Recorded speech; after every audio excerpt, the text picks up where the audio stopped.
Hello, welcome to this video. And on this video, I am going to be trying to answer the question, why do we all hate Coldplay? So I was just driving along and I had the idea for this video just pop into my head. And I thought, while it's sort of fresh, I'll pull the car over and try and get these thoughts down. So what I'm going to do is I'm going to steel man Coldplay, and then I'm going to then do the opposite, straw man, I suppose. I'm going to try and pull them apart, but we'll start off giving the argument for Coldplay. So where do we start? Coldplay have been around for about 25 years, I think. Many years ago, I was on tour and I arrived at a venue in Leicester.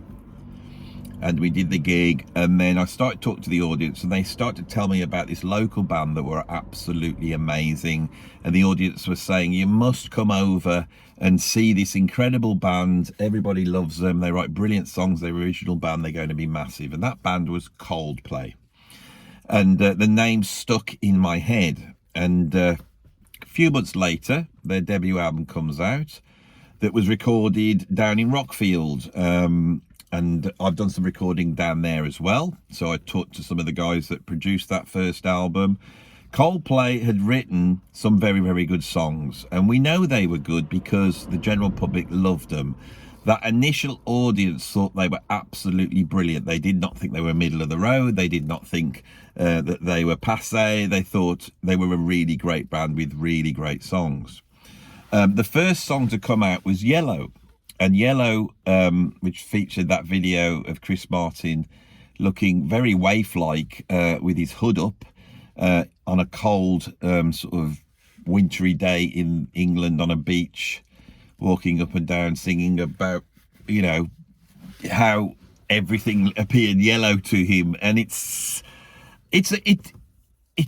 how do we measure a song like that? What is it about certain bands that they can write a song like that and that song can take them on the journey that Coldplay has been on? Why does it win the audience over? I really believe that the music industry is based around songs, and songs do something different to what the music does on this channel. And so fans of this channel, and by we, I mean you and me, you know, us lot, who listen to prog and jazz fusion and jazz, you know, good quality music. Coldplay is almost like an anathema to us. But perhaps we're measuring them with the wrong yardstick. And perhaps there is a skill to writing a very simple but direct song with catchy melodies, but with lyrics that mean something to people out there. And that's not easy to do. If it was easy to do, bands would do it all the time. And who are we to criticize a band like Coldplay when none of us have been able to write a song like that? You know, that when you just play it in a club in Leicester, all the audience wins it over to the point where they're trying to sell the band for you, you know, because you're so great. And that's what gets the band signed. It's the song, and the song has legs. So many people who've had success in this industry is because they write a great song, and that's a mystery. And great songs seem to speak of profound truths, simple, profound truths. And within that song is a perfect balance between the music, the lyrics, the personality, the timbre. All those things come together in a very simple way to transmit a great message. Now, most people who want to give Coldplay a sort of grudging nod of approval will always say that the great first album was great, and that was a band. They had chemistry, they could play, they had a sound. You know, they go into Rockfield, they make this album, and of course I can remember doing a session up at Rockfield, and the older studio has a quadrangle where if you want a cigarette you would go out to have a cigarette. And apparently Chris Martin was struggling to write Yellow. It was being written in the studio. So this isn't some great plan. And he was stuck for lyrics. And so he took a break and went out into the quadrangle at Rockfield and looked up at the sky, having a cigarette. And his mate said, "Look at the stars." And that was the beginning of the songwriting process. From there, that whole song then opened out. And this is how great songs happen. And this is a great metaphor for where great music comes from. It comes from out of the ether. Musicians who have that experience of writing a great song, they don't really feel like it's them that's written the song. They feel like it's delivered to them from the universe, and in this case from a directly above. You know, you walk up and you look at the stars and bang, being in the world, experiencing the world, appreciating beauty is what made that song happen. And having a good band with some good songwriters in Rockfield, which is an incredibly vibey recording studio with great engineers around you, and it produces a hit record. The record company then has to try and get that record out there, so that all they can do is get it on the radio. I know a million artists have got their song on the radio and nothing's happened, but as soon as that got played, that song had legs. The whole album was full of cracking songs, and what you had was a band that, with that chemistry, being able to deliver. They become very successful around about the time when there's a number of bands that are coming out. I think of bands like Star Sailor, Keane, Radiohead to some extent had pioneered this, and it was Travis was the band that went before. Now, I think if I mentioned Travis, we would get quite a positive response about that band. I thought Travis were a great band, you know, really great songs, catchy, you know, not bowing to commerciality. And Coldplay came out in amongst all of that. And when this happens, there's often, when you've got a whole bunch of bands in a sort of scene, one of them wins out. There's always one that seems to come out. So I can remember when the acid jazz thing happened, you had bands like Corduroy, Mother Earth, you had Brand New Heavies, there was a whole bunch of bands. And who'd have thought it would be Jamiroquai that would cross over and become this huge multi-million selling act out of all those bands? And again, it's got to be down to the songs. So what I'm offering here as a defense for Coldplay is that they could not have got where they are without the ability to write great songs. And writing great songs is a very rare ability. You know, being a good musician, being able to play through jazz changes, we can go out and find people that can do that. They're 10 a penny. But how many of them can write a great song? Now, as Coldplay get bigger and bigger, the venues get bigger and bigger, and suddenly a band finds itself in a position where it's played to these huge audiences. Now, a lot of bands can't transfer their music across to that, because to get your music to work in an arena or stadium, you have to be able to communicate it in very direct terms. Now, coming up to today, or last year precisely, or this summer, Coldplay played at Glastonbury, and I grudgingly watched it. And what I saw there was a musician, Chris Martin, who had been in this industry for a long time, that has started off as that waif-like figure on that beach, but now commanded the stage and was able to sing out to an audience with songs that everybody knew the words to. And his performance was great. And you could see the same thing happened a few decades before with U2. U2 emerge again in this sort of post-indie thing. You've got like Simple Minds and The Cure and The Smiths. You've got a whole bunch of bands. And U2, and Simple Minds to a certain extent, but U2 had these songs, and these songs could transmit, and they could transmit in a stadium. And before you know it, U2 are the biggest stadium act. So that changes the band. It moves from being a band which has got this cult following and people really love them, to suddenly it's all encompassing. And when that happens, everybody starts to have an opinion about it, and not everybody can love the band, right? So what happens at that point is everybody who's not really keen on that, they start to weigh in, and they start to wonder why this band's getting so much success. Why Coldplay everywhere? Why are they this and this and this? And what it is usually an audience which is more a more specialized audience that likes a niche, and they are seeing it from a niche point of view and not seeing it from the great general public point of view, that are not going to sit and listen to John Coltrane or Bartok. They are going to have this one album they buy, they buy one album a year, and this happened to be Coldplay because they like the songs on it. And that's the thing in itself, right? So I think, to sum up my arguing for Coldplay, I would say they write great songs. There's a chemistry between the band. Chris Martin has become a great frontman. They write songs that can transmit to large amounts of people, which is very, very difficult. So from a skill level, if you measure them by the same yardstick we do measure groups here, it doesn't work. You have to measure them with a different yardstick. And of bands that have that all-encompassing reach, Coldplay aren't the worst in the world. You know, they're a band, they write songs, you know, it's not somebody, you know, singing through autotune and all that nonsense and blah, blah, blah. So that is how I would, you know, argue for them. Now let's go on the negative, shall we? So Coldplay had sort of swept up in this scene that I've just described. Some of these bands are actually a lot more cutting edge. They're a lot more edgier, and that doesn't win out. Coldplay, although they seem to have the pretense of being a band, they're really just writing pop songs. There's no depth to those songs. There's no darkness in there. It's all just pop music dressed up as being a little bit more elevated. You know, it's got the sort of songwriter pretentiousness about it. But Coldplay know exactly what they're doing. And before you know it, they're the biggest band in the world. And at that point, they let go of any values that they had on that first album. And their songs end up being ruined by the production fest, which is applied to their songs. Now, if you listen to a modern Coldplay song now, what you are hearing is an out-and-out pop song.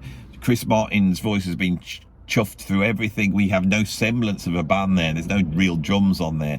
And they have developed a formula which they use over and over again. And although the early songs had some idiosyncrasy, that was 25 years ago, and we have had 25 years since of them going lower and lower until now. You cannot discern what they do from Maroon 5 or whatever it is, all these millions of bands that aren't really bands. Once they start to make all the money, they're of course completely disassociated from real life. You know, Chris Martin's now going out. Who did he get married to? Some actress, wasn't it?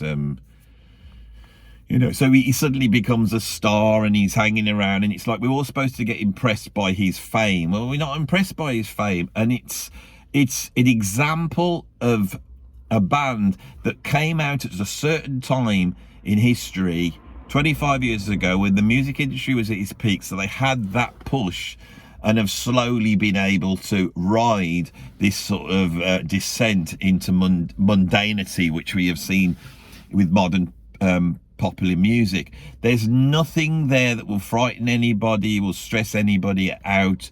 It's like Horlicks. If you live in the UK, Horlicks is a drink that you have before you go to bed. It makes you all cozy into sleep. And on top of this, there is a virtue signaling sort of it's like this inverted signaling of their privilege. They're multimillionaires, right? So they can rock up to some venue and then make a big deal that they're not flying around in aeroplanes, right? You know, they'll go to Glastonbury and play Glastonbury and make a big deal of how green they are when they're all being flown in by, you know, private helicopters.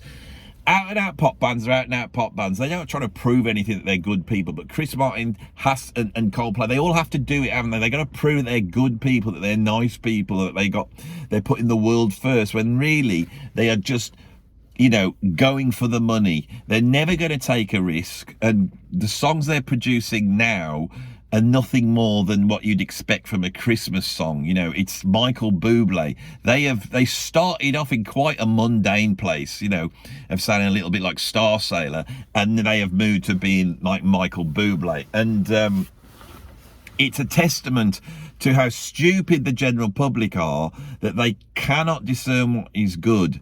And so they get the wool pulled over their eyes by this non-entity nonsense that is just an earworm that gets in your ear.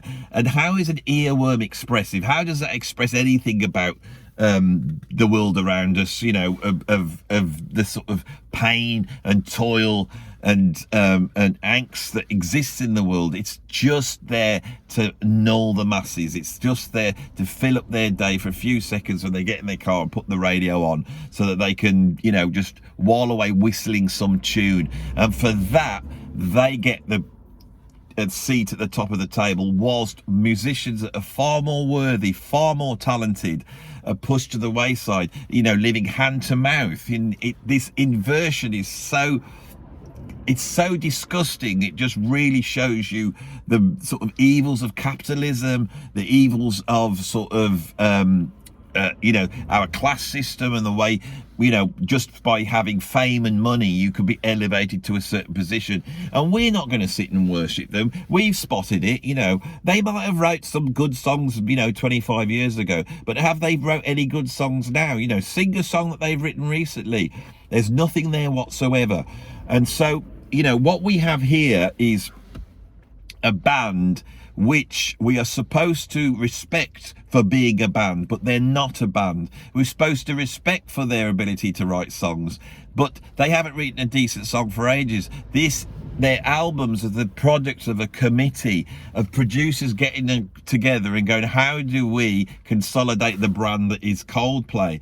And it doesn't matter whether we hate it or not, because they cannot go wrong now. They're in a certain position, and that would be absolutely fine if they weren't going out and pretending that they are such worthy people. You know, Chris Martin's almost got like the Bono syndrome of thinking he's close to Jesus Christ, he's going to save the world with his virtue, and we're not interested in it.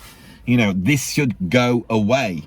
So I've done the two arguments. Now I'm going to give you my conclusion on this video of the thoughts I was having when I was driving my car, which is why I pulled the car over. Where do we start? I think there's a whole, when we listen to music, we bring something to it. Obviously our taste, our view of the world. I think a lot of people who watch this channel have an idea of what quality is, which goes back to earlier bands that were far more edgier, that it was an idea that rock and roll, if you're in a band, that rock and roll should be sticking it to the man. And Led Zeppelin and Hendrix and the Sex Pistols and the Ramones and the Clash and all of those bands have an edge, and we expect to see that there. We also want to see charismatic musicians that can do something on their instrument, but we hear this sort of blanded out non-entity band, and I think the reason why they get the reaction that they do on this channel is down to the fact of their fame. That people find it's if they were doing this music and they were some sort of cult band, that nobody would care. But it's the fact that our society in recent times pushes dross to the top. And in the old days, a celebrity was famous because they did something great. Now they're famous for being famous. And I think actually this is slightly unfair. And I think if you take the two positions that I've just described, Coldplay actually have both of those things. But they are not there because they are terrible. And so on this channel, I get views, a lot of the big views I get are by, you know, criticizing certain bands. And I'm going to explain to you what I think I'm doing there. When I get up and do this, that's comedy. What I'm doing is almost like taking the mickey out of myself, that I know who I am. There's some self-awareness that I am a musician, that I like music that has depth, that has great playing on it, but also has an edge and is innovative. And I champion those values, but I'm also aware that those values are localized to the time that I came up in, that the idea of quality music in the era I came from was a certain thing. And so if we look at when the Beatles emerged, many musicians that were working before the Beatles emerged were highly skilled. They'd been trained to work in what was basically a swing band, a big band. They would sit there, being able to work under a conductor, delivering what was written on the charts. They could stand up and take a solo. They could play in all sorts of different styles.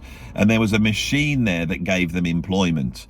And these big bands could make money, and you would have 15, 20 people earning their living by playing in these dance bands. And that was all over the UK, it was all over America, it was a big thing. The Beatles come out and suddenly there's guys with electric guitars. They write their own songs, so they don't need a songwriter. They can just go in the room and play. All the songs have 3 chords, they scream and shout, and before you know it, those people have lost their jobs, you know, and they're trying to, you know, earn a living doing sessions for these new pop bands. The reason why the Wrecking Crew was called the Wrecking Crew is because those highly trained musicians that were working on those pop songs believed that they were wrecking music by doing what they were doing, but that's what they had to do to make a living. And so that shift culturally from the 1940s and 50s to the 1960s and 70s, those musicians would have looked down on the Beatles as being, you know, everything that we're saying about Coldplay. And I think the Beatles are specifically worth discussing in this, because the Beatles are right at the beginning of that changeover culturally. And I think it's the same with Coldplay. Coldplay have one foot in being a proper band, of writing proper songs and doing all that. And there's actually a slight evidence of that right early on.